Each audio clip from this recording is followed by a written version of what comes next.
काहे बिना सुन घनी बगिया, काहे रे बीनु आंगन हो। ए मैया काहे बिना सुन देव घरवा, तो देख तो भयावन लागे हो। कोइलर बिना सुन घनी बगिया, बोलक बीनु आंगन हो।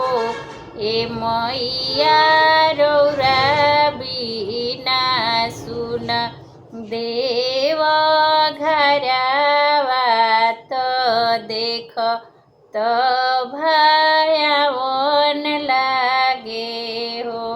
कोइलरी बोले घनी बगिया, बोलक ढूरे आंगन हो।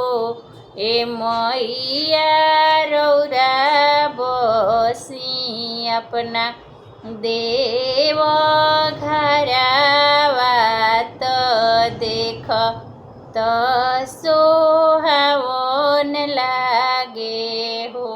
ए मैया रौरा बसी अपना देव घरवा, तो देख तो सोहावन लागे हो।